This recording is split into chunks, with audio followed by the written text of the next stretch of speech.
घटना चक्र की पीवाईक्यू आती है। अच्छा, घटना चक्र की पीवाईक्यू। आपने कहा कि मैंने यूपीएससी के लिए तैयारी की, बिल्कुल। और आपने कहा कि मेंस तक आप पहुंचे। हाँ। तो हर एक पल आता है एक स्टूडेंट्स की लाइफ में जब वो मेंस तक पहुंचता है, और मेंस देने के बाद अब जब वो रह जाता है, उस कड़ी में क्या वो मोटिवेशन रही थी जो बुक्स होती हैं इस जर्नी के अंदर? बिल्कुल सर। आप कौन सी वो बुक्स स्टूडेंट्स को, जैसे यूपी पीसीएस के लिए आप कहते हैं एनसीईआरटी के थ्रू NCERT स्टैंडर्ड मैंने मॉडर्न हिस्ट्री के लिए स्पेक्ट्रम यूज करी थी। स्पेक्ट्रम, एनसीईआरटी भी 10th और 12th की यूज है। आर्ट एंड कल्चर के लिए नितिन सिंघानिया की एक बुक आती है। नितिन सिंघानिया। ओके, हाँ, आर्ट एंड कल्चर। क्या आपको भरोसा हो चुका था कि अब की बार निकाल देंगे?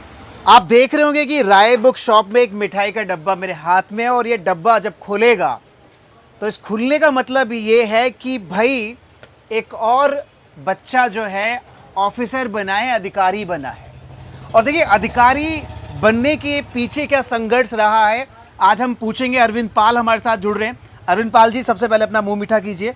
और आपने एक बहुत अच्छा स्थान प्राप्त किया है यूपी पीसीएस के अंदर, तो इसके लिए मैं चाहूँगा, क्लैपिंग करना चाहूँगा आपके लिए सबसे पहले। नहीं, देखिए, पहले आप कीजिए, ठीक है? हाँ, बिल्कुल, ये आपका है, बिल्कुल ये आपका है, आप खाइए। और देखिए, मिठाई से शुरुआत कर चुकी है, डब्बा खुल चुका है। मैं चाहता हूं कि आप लोगों के भी डिब्बे ऐसे ही खोले जाएं। मुखर्जी नगर में एक बच्चा जब सपना लेकर चलकर आता है, अरविंद पाल की कहानी कुछ इस तरह से है। इन्होंने बहुत संघर्ष किया, और इनके पिताजी की भी एक मिठाई की दुकान है, और वही मिठाई आज हम अरविंद पाल जी को दे रहे हैं, उनको कामयाबी के लिए। और ऐसे ही हमारे परिवार में जब हमारा बच्चा जब अफसर बनता है तो बहुत खुशी मिलती है। तो अरविंद पाल जी, सबसे पहला आपसे सवाल ये है कि क्या आपकी स्ट्रैटेजी रही, क्या आपने पद प्राप्त किया है, और कैसा लग रहा है इस समय इस पद को पाने के बाद? सर, पहले तो मैं आपका थैंक यू करना चाहूँगा। आपने मुझे एक प्लेटफॉर्म दिया अपनी बातें शेयर करने के लिए। सर, मुझे यूपी पीसीएस 2024 में डिस्ट्रिक्ट बैकवर्ड वेलफेयर ऑफिसर की पोस्ट मिली है, और मैं प्रयागराज का रहने वाला हूँ। सर, पापा की मिठाई की दुकान है, जैसा सर ने बताया आपने। वो संघर्ष ही है सर। उनका काफ़ी सपोर्ट था, मेंटली भी, फाइनेंशली भी। किसी भी तरह का कोई प्रेशर नहीं, कोई अल्टरनेट चॉइस नहीं कि आप कोई अल्टरनेट क्रिएट कीजिए अभी तक की जर्नी में। और सर, स्ट्रैटेजी की बात है तो अभी तक प्राइमरी फोकस यूपीएससी पे था। तो अनलकी था मैं, उसमें सिर्फ एक मेंस दिया हूँ, उसमें होने पाया। बट ये सेकेंडरी वो था, तो उसमें मतलब मैंने कोशिश करी। रिजल्ट आपके सामने, पहला मेंस था मेरा, ये पहला इंटरव्यू था। अरविंद जी, जब आपने कहा कि मैंने यूपीएससी के लिए तैयारी की, बिल्कुल, और आपने कहा कि मेंस तक आप पहुंचे, हाँ। तो हर एक पल आता है एक स्टूडेंट्स की लाइफ में जब वो मेंस तक पहुंचता है, और मेंस देने के बाद अब जब वो रह जाता है, उस कड़ी में क्या वो मोटिवेशन रही थी जो आपको आगे लेकर नेक्स्ट एग्जाम लेवल पर लेकर आई, और आपने यूपी पीसीएस की तरफ आपने रुख किया? सर, वो एक तो टाइम का वो होता है कि टाइम लग चुका था काफ़ी, 3-4 अटेम्प्ट हो चुके थे। तो और दूसरी बात ये थी, उसी टाइम पे मेरा यूपी पीसीएस प्रीलिम्स हो गया था, तो एक मोटिवेशन ये था कि अगर उसमें नहीं हुआ, मैं वहाँ तक पहुँचा, कोशिश कर सकता हूँ इसमें, तो इसमें हो सकता है मेरा। तो सर, वो काफ़ी कंट्रीब्यूट किया मेरे इस जर्नी में, यूपीएससी की तैयारी, यूपी पीसीएस के लिए। और मोटिवेशन सर, मैं पहले बता दिया कि घर से मैं एकदम फ्री हूँ। फाइनेंशियल स्टेटस भले नहीं से, लेकिन पापा का जो सपोर्ट है, मम्मी पापा और भैया का मेरे, वो पूरी तरह था। कभी भी उन्होंने कभी प्रेशर नहीं डाला कि आप क्या कर रहे हैं, कैसे कर रहे हैं। एकदम फ्री कर दिए थे कि आप अपनी स्ट्रेटजी बनाइए। उनको विश्वास था कि अगर अपने तरीके से आप सब कुछ प्लान करेंगे तो ज़रूर कभी न कभी आप कर लेंगे। वो इतना सक्षम मानते थे मुझे सर, उसी का परिणाम है। बहुत बढ़िया। अरविंद जी, सवाल मेरा ये भी है, जो बुक्स होती हैं इस जर्नी के अंदर, बिल्कुल सर, आप कौन सी वो बुक्स स्टूडेंट्स को, जैसे यूपी पीसीएस के लिए आप टारगेट कर रहे हैं, या फिर एसएससी के लिए टारगेट कर रहे हैं, ऐसी जो भी आप एग्जाम टारगेट कर रहे हैं, तो यूपीएससी और यूपी पीसीएस की बात कर रहे हैं, तो क्या आप सिलेक्शन ऑफ बुक सजेशन देना चाहेंगे स्टूडेंट्स को?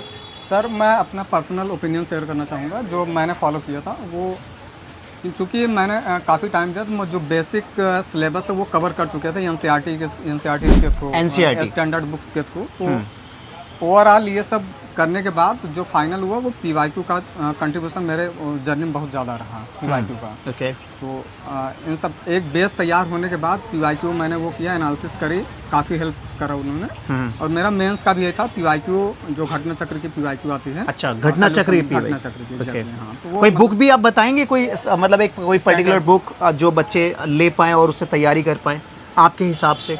सर अगर आपको सिलेबस स्टार्टिंग में कवर करनी है कोई स्टैंडर्ड बुक, तो हर सब्जेक्ट के अलग अलग, जैसे हिस्ट्री के लिए मैंने मॉडर्न हिस्ट्री के लिए स्पेक्ट्रम यूज करी थी, स्पेक्ट्रम। एनसीईआरटी भी 10th और 12th की यूज करी थी, सब सारे सब्जेक्ट के लिए, स्पेशली इकोनॉमिक्स के लिए जो कॉन्सेप्ट क्लियर करने के लिए। बाकी मेरी कोचिंग भी ठीक ठाक जगह से हुई थी, तो मतलब थोड़ा मतलब उसका भी वो था, तो ज़्यादा वो नहीं हुआ। और सर स्टैंडर्ड बुक्स में हिस्ट्री में ये हो गया स्पेक्ट्रम, और मेरा इंग्लिश मीडियम चूँकि, तो कल्चर आर्ट एंड कल्चर के लिए नितिन सिंघानिया की एक बुक आती है, Nitin Singhania. Okay, art and culture काफ़ी सही है। तो यहाँ पे देखिए मॉडर्न हिस्ट्री और आर्ट एंड कल्चर काफ़ी, मतलब मिस्टर सिंघानिया की बुक आपको सजेस्ट की इन्होंने, कि मैंने वहाँ से काफ़ी कुछ तैयारी की, PYQ मैंने निकाला, PYQ पे टारगेट किया। अच्छा अरविंद जी, सवाल ये भी है कि जब बच्चा तैयारी करता है तो उसको टाइम टेबल को लेकर कई बार पढ़ता है कि भाई हम 16 घंटे पढ़ रहे हैं, 18 घंटे पढ़ रहे हैं, उस दौरान मैं चाहता हूँ कि क्या एक प्रेशर के साथ पढ़ना और एक मस्ती के साथ पढ़ना, फन और प्रेशर, आपने क्या अपनाया था? फन भी था लाइफ में या फिर केवल प्रेशर था, या फिर आपने किस तरह से उसकी तैयारी की और वहाँ तक आप पहुँच पाए? सर ये सफ़र काफ़ी लंबा रहा, 5-6 साल का सफ़र था। तो स्टार्टिंग में 2-3 साल, चूँकि हम लोग जो बैकग्राउंड आता साइंस का बैकग्राउंड था, हम लोग BSc किए हैं, मैथ से MSc भी है मेरी, और इसमें स्विच करना टोटल आर्ट के सब्जेक्ट होने, तो मेरे लिए काफ़ी डिफरेंट फील्ड थी।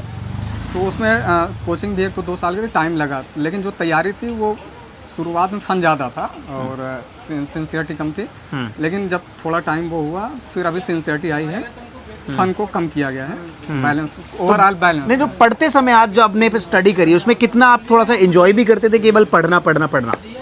नहीं सर, आपकी बात मैं समझ गया, टाइम का वो है, टाइम प्लान ऐसा कुछ होता नहीं था मेरा। एक सिंपल सा फंडा था, अगर सपोज कभी ये शेड्यूल नहीं बना कि मुझे इतने बजे उठना है, इतने बजे वो करना है, जब मेरा मन करे पढ़ना है। एग्जैक्टली मेरा एक स्टडी, जितने बजे उठ जाऊँ मैं, 10 बजे, 11 बजे, 12 बजे, 12 बजे के बाद के टाइम जो है, क्या मैं यूटिलाइज कर पाता हूँ नहीं, वो प्रोडक्टिव बना पाता हूँ नहीं। अगर वो प्रोडक्टिव बना लिया फाइनली रात में सोने से पहले, मैं सेटिस्फाइड हूँ कि नहीं, जो टाइम बचा तो मैं यूटिलाइज कर पाऊँगा। ऐसा कोई फिक्स शेड्यूल नहीं था कि मुझे इतने बजे उठना है, इतने टाइम ये पढ़ना है, ऐसा कुछ नहीं। तो टाइम नहीं काउंट होता, तो प्रोडक्टिविटी। अरविंद जी, देखा यह गया है कि जो बच्चा तैयारी करता है उसके वॉल्स पर कई बार कुछ महापुरुषों की पोस्टर्स होते हैं, उनके कोटेशंस होती हैं। कोई ऐसा कोटेशन जो मेरे स्टूडेंट्स को आप देना चाहेंगे, आप बताना चाहेंगे? सर आप मेरे रूम में देखेंगे, एक ही वो लगा, एक ही उसमें quotation, I can do, I will do, just watch me. I can do और आई विल डू, बस। देखिए अरविंद जी ने कहा है कि आप भी अपनी लाइफ में आगे बढ़ना चाहते हैं तो इसको लिख लीजिए, I can do and I will do. मैं करूँगा और मैं कर सकता हूँ। भरोसा होना, क्या आपको भरोसा हो चुका था कि आपकी बार निकाल देंगे?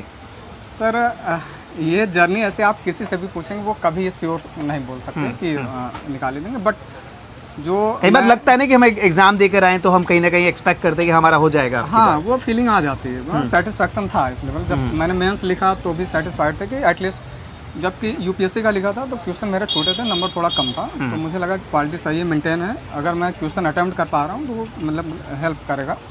मैंने क्वेश्चन पूरा अटेम्प्ट करें तो पॉजिटिव रिजल्ट आया, इंटरव्यू भी गया, इंटरव्यू ठीक ही ठाक। बहुत बढ़िया। अरविंद जी, सवाल ये भी है कि आपकी हॉबीज़ क्या है?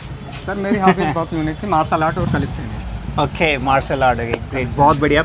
तो अरविंद जी, आपने इतना समय दिया राय बुक शॉप पर, आपने स्टूडेंट्स को काफ़ी कुछ बताया कि कैसे पढ़ना है, कि भाई अपने आप को सेटिस्फाई सबसे पहले करना है और उस हिसाब से आगे चलना है। और आज आप जब ऑफिसर बन चुके हैं तो मुझे ऐसा लगता है कि आपके पेरेंट्स, स्पेशली पिताजी आपके, जिनका बहुत योगदान आपने बताया कि मिठाई की दुकान पर, और वही मिठाई आज आपने वो खाई होगी, अपने वहाँ पे भी खाई होगी, यहाँ पे भी हमने खिलाया। तो ये देखिए, मिठाई बनाते भी थे और आज मिठाइयाँ अरविंद जी के लिए इनको पीछा कर रही है कि भाई अब आपके लिए हम बन चुके हैं। तो बहुत बहुत धन्यवाद आपका अरविंद जी, इतना समय आपने दिया और एक अच्छा सफलता आपने प्राप्त की, और आगे बढ़ें और बहुत सारे युवाओं को आप अपना मार्गदर्शन दें और आगे इसी तरह से क्रम में लोगों की आप मदद करते रहें। आपका बहुत बहुत धन्यवाद, आपने राय बुक शॉप पे इतना समय दिया। और कुछ कहना चाहेंगे लास्ट में? सर आपको बहुत बहुत धन्यवाद, और सर राय बुक शॉप का भी बहुत धन्यवाद, आपने एक प्लेटफॉर्म दिया अपनी बातें शेयर करने के लिए। तो आने वाले मतलब जो एस्पायरेंट्स हैं, बस एक ही चीज़ शेयर करना चाहूँगा, जो मैं कोटेशन बोला था सर, वो कि I can do and I will do, just watch मी। देखिए अरविंद जी ने फाइनली बता दिया है कि आई कैन डू और आई विल डू। आप जहाँ भी हैं, जैसे भी हैं, जिस चीज़ की तैयारी कर रहे हैं, इसको आपने दिमाग में रखिएगा अरविंद जी के हिसाब से। और आप भी एग्ज़ाम की तैयारी कर रहे हैं, आपको समझ नहीं आ रहा कि सिलेक्शन ऑफ बुक्स क्या चुननी है, कैसी चुननी है, तो भाई ये नंबर्स हैं आपके राय बुक शॉप के, यहाँ पर आप कॉल करिए, अब पता करिए क्या सिलेक्शन ऑफ बुक होना चाहिए, ताकि आप भी अगली बार इस मिठाई के डिब्बे में, मिठाई के डिब्बे के साथ मेरे साथ खड़े हों और आपके पेरेंट्स भी गर्व के साथ महसूस करें कि मेरा बेटा अफसर बन गया है। बहुत बहुत धन्यवाद आपका। Thank you sir, thank you. चलिए, थैंक यू सो मच। अगले अधिकारी के साथ मिलते हैं।